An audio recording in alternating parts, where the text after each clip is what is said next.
Welcome to Sir Fritz Social Studies class in Philippine Politics and Governance. And in this recorded discussion, we will be focusing on active citizenship, political engagement, and youth empowerment. So let us begin with our discussion. Active citizenship, political engagement, and youth empowerment are vital to the development of a vibrant democratic society. In the context of the Philippines, these concepts have played a central role in shaping the nation's political history and continue to influence its democratic process today. From the People Power Revolution in 1986 to contemporary social media driven movements, the involvement of the Filipino public, especially its youth, has consistently been a driving force behind political change and reform. So, as what we have discussed in this subject, that politics is about the study of power as to who will have control. And in the society that we live in, power is ever present because in every engagement that we do, we display politics. However, on a large scale, politics feels different. Okay, because it now involves lot of people, huge number of people. So that is why, in order for us to have a healthy political interaction, it should not just be one group of people who have a dominant control over the others, but it should be even out. And that is done through active citizenship and political engagement, and also empowering the youth. These are essential in a healthy political society. Why? Nga naman? Because if we just allow a certain group, okay, to decide what's best for the government, the country, then therefore we, the minority or the less powerful, will become um, under their control. So our future will be dependent on them. So therefore we can no longer decide of how we want to live our lives. Okay, so that is why we need to be actively involved in the political exchange, in the engagement on how to control things. But looking at the Philippine population, there are many youth uh, citizens in this country. So without the youth involvement, it will be about the adults only. So mga mature and tiguang na ang mga magsigig politically engage, or sila na mag try to have political discourse, agreements, okay? But without the youth involvement, they become powerless. Their future is at the mercy of those who are older than them.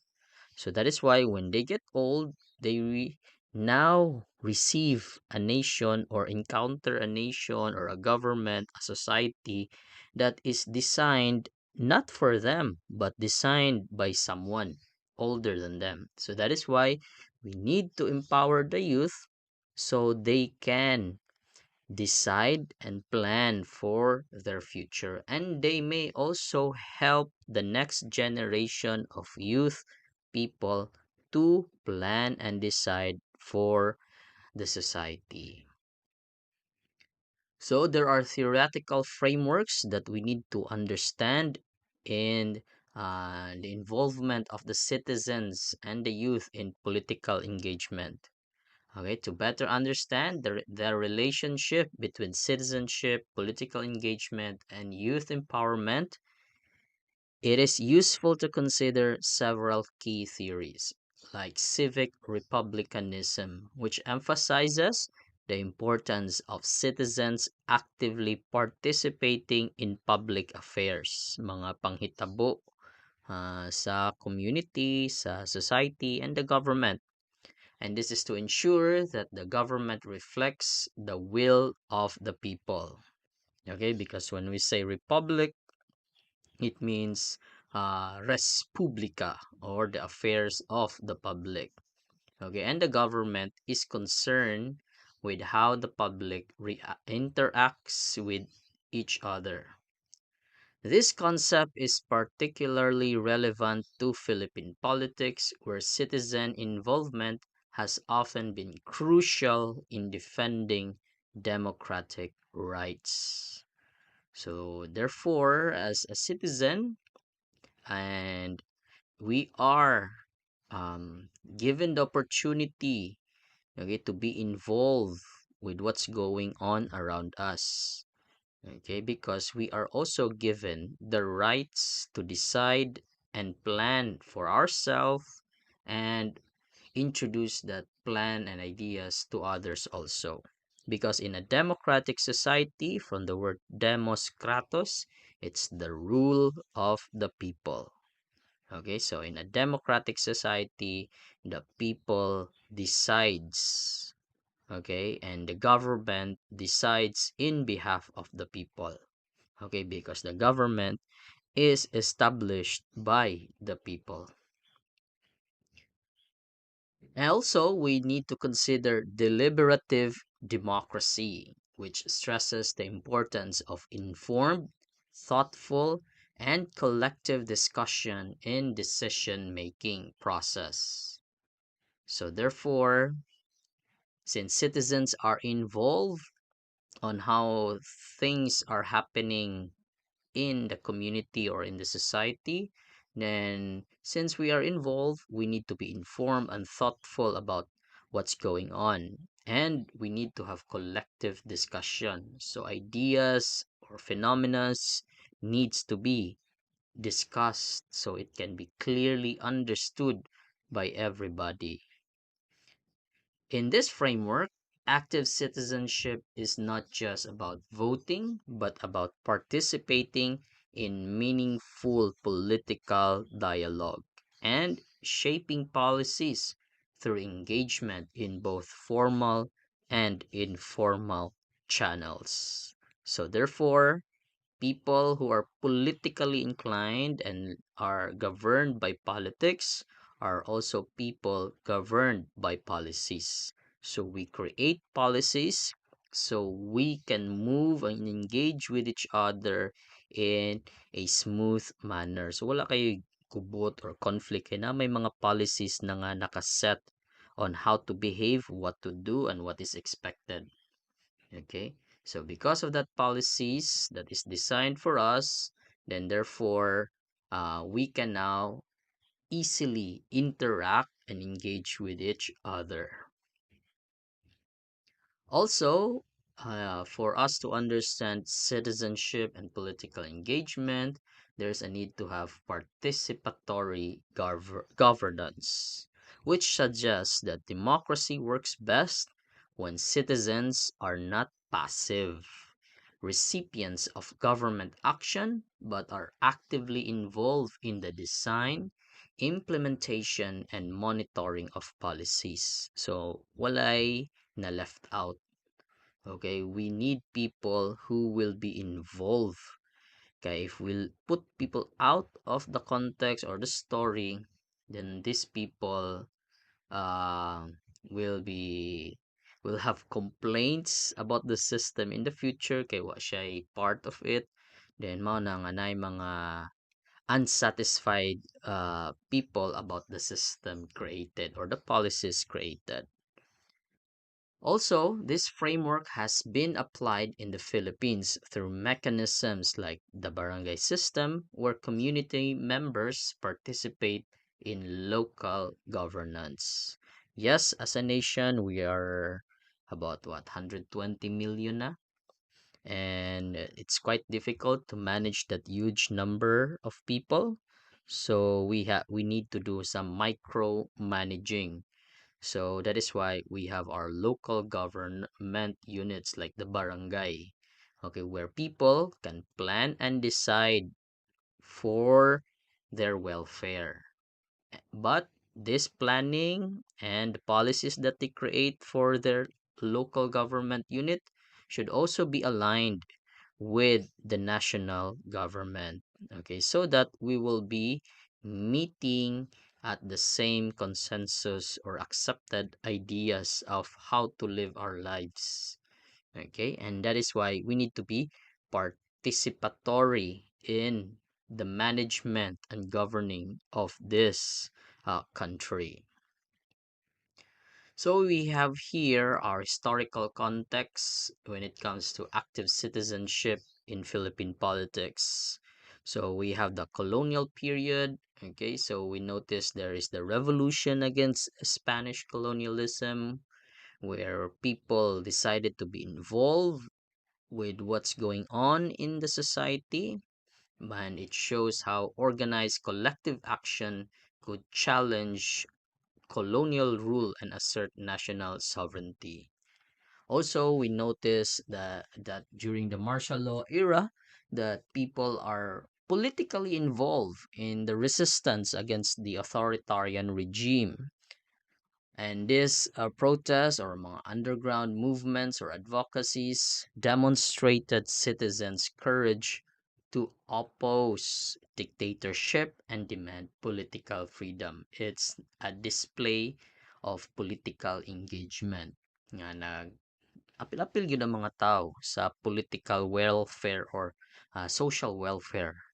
Uh, Also, in the year 1986, the People Power Revolution, millions of Filipinos joined the demonstration, and there's a mobilization of different groups, and which restored democracy. So, therefore, when people are pressed, okay, and challenged by the hegemony or the increase in power of a certain group, then, therefore, when these small groups started to gather and work together as a unit, they can challenge the dominant force, okay, or the dominant political group. Okay, so historically, Filipinos are politically engaged. Also, we have here contemporary examples of active citizenship like um, grassroots activism, participation in the non-government organization. This reflects continued citizen engagement in nation building.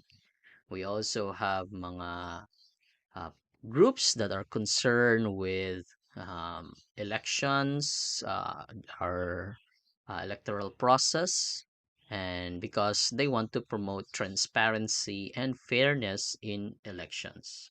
We also have mga civil society and social movements, okay, which advocates for human rights, environmental protection, and social justice. This display our strengthened democracy and promotes social awareness. Also, we have mga advocacy groups that challenge any abuse or any dominant force in the government, okay, which displays citizens' moral responsibility to oppose abuses and uphold human rights.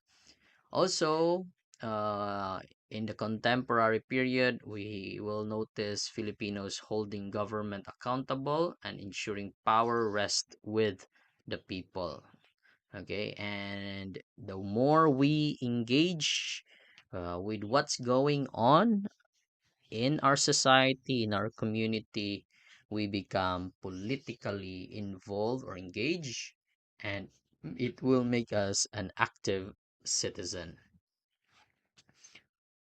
Also, when it comes to political engagement in the 21st century, we notice that people are using the social media as a tool for political engagement. In recent years, social media has transformed how Filipinos engage with politics. Platforms like Facebook, Twitter, and YouTube have provided citizens with tools to express their political opinions, mobilize supporters, and challenge state narratives. The digital space has empowered Filipinos to discuss critical issues and organize mass movement. We have here the most used social media platforms in the Philippines, and that is based on the year 2020 uh, records. And most of the Filipinos are using Facebook and YouTube as their social media platform.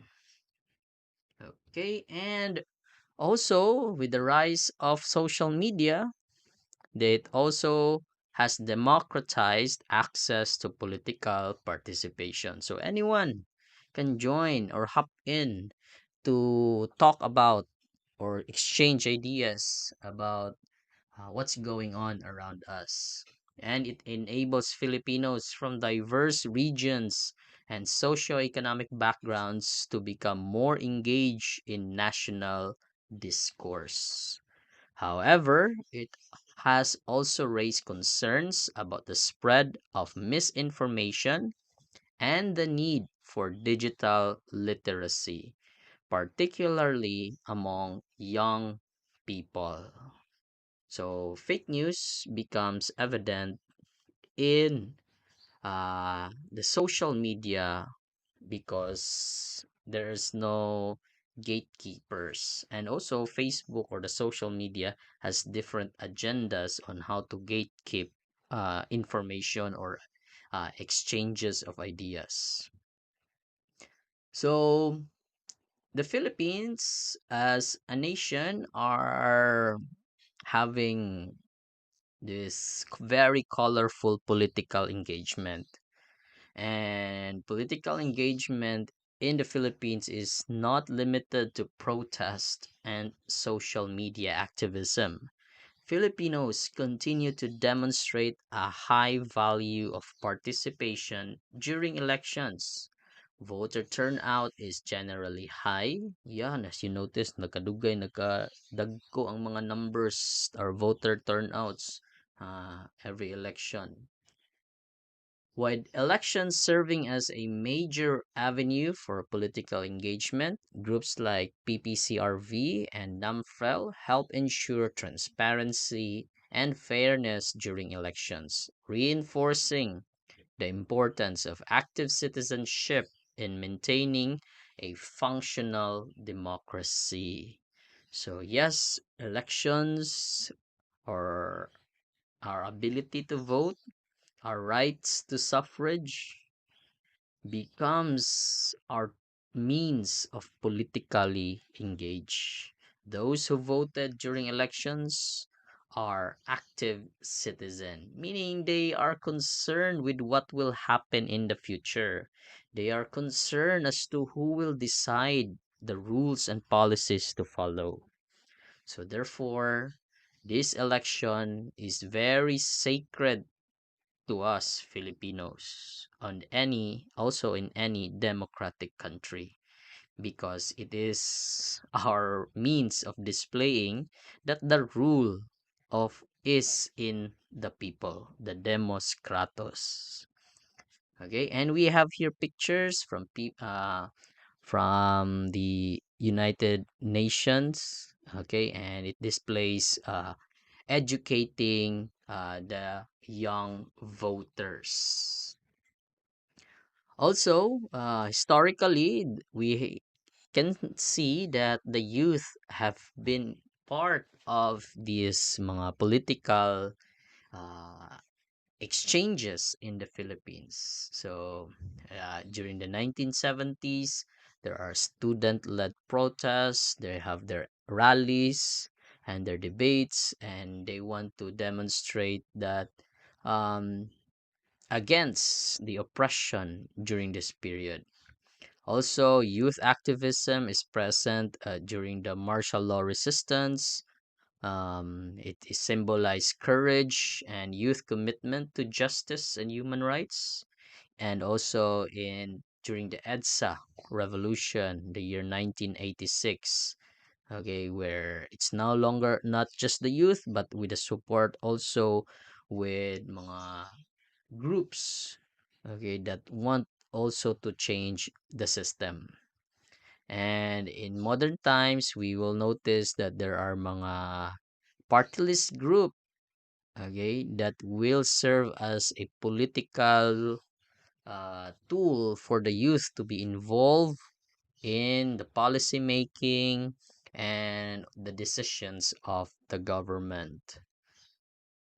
So, in recent years, the youth have remained an influential force in Philippine politics. The Sangguniang Kabataan (SK) or youth councils serve as an institutional mechanism for youth participation in local governance. Established in 1991, SK allows young Filipinos to be involved in policy making at the barangay level, giving an avenue to express concerns and ideas. While SK faced criticism for corruption and inefficiency, it remains a platform for youth empowerment. Recent reforms to the SK, such as SK Reform Act of 2015, which introduced anti-dynasty provisions, aim to improve its credibility and effectiveness, encouraging more young people to participate in local governance. So, therefore, our youth in this country are not deprived of the opportunity to take part in government decision making. Okay, however, there are some issues regarding corruption, kung kinsa ra tong pwede mo dagag SK, or kinsa tong naikwarta, kinsa to'y famous sa ilang lugar. Okay, so those are mga criticisms involved with the Sangguniang Kabataan. However, the idea of having an SK is a evidence that the Filipinos, okay, especially the adults, really cared that the next generation will become caretakers of this nation. So last 2018, a qualification was posted for the Sangguniang Kabataan election. So according to this post um, from DILG, it shows that for a person to run as an SK official, they need to be resident of the Philippines, mamamayan ng Pilipinas, and they are qualified voters, and they are resident of the barangay ng hindi bababa sa isang taon, not lower than 1 year. May edad na 18 at hindi lalagpas ng 24. Okay, so 18 to 24 ang pwede mo dagan sa SK. Nakakabasa at nakakasulat, able to read and write, and walang kamag-anak within second civil degree of consanguinity or affinity na incumbent, elected, national, regional, provincial. So, walay parinting nga naa sa politika. Hindi nahahatulan ng pinal sa krimeng may kinalaman. So, wala na mga kaso nga bugat sa korte. Also, youth activism and social movements in the Philippines happen beyond formal political structures. Okay, youth activism in the Philippines has taken on various forms from advocacy campaigns to direct action. So, the youth of this country are politically aware with what's going on. Okay, unlike with what the older generations have been thinking about nga wala na ipakialam ang mga bata sa mga panghitabo, ang the younger generations do not care much about traffic, do not care much about environment. However, these younger generations are more informed because they live in the age of information. So information is everywhere. So they are familiar with what's going on around them. What happened is that they just need to be collectively gathered and speak out. Okay, so they just need to be organized so that they can be involved in the political discourse of society. So, one significant example is the youth led climate movement. So, Filipino youth activists have been at the forefront of global climate justice campaigns, highlighting the disproportionate impact of climate change on the Philippines as one of the most vulnerable countries to natural disasters. So we are not just concerned with what's going on within the nation, but our youth also is concerned with how other countries are doing their stuff or their practices. Why? Because their pollution will eventually reach to this country. Man nga concerned sana sila. Okay? Because in few years, sila naman sad ang mo take over and become caretakers of this nation. Also, youth activism in the Philippines happen in another way, and that is through the rise of youth involvement in human rights advocacy. So they are also concerned with the lives of others, especially during Duterte's presidency. And now the youth are also involved. Okay, so many young Filipinos were vocal opponents of the government. Okay, so they were vocal opponent of the government's violent policies, particularly the war on drugs. Okay, and youth groups organized rallies, used social media platforms to raise awareness, and participated in solidarity campaigns with victims' families, embodying the principles of deliberative democracy and participatory governance. Okay, so but this period in Philippine history and in Philippine politics is controversial because society is divided. Okay, there are those pros and antis. Okay, so we will have the quote before we end the discussion.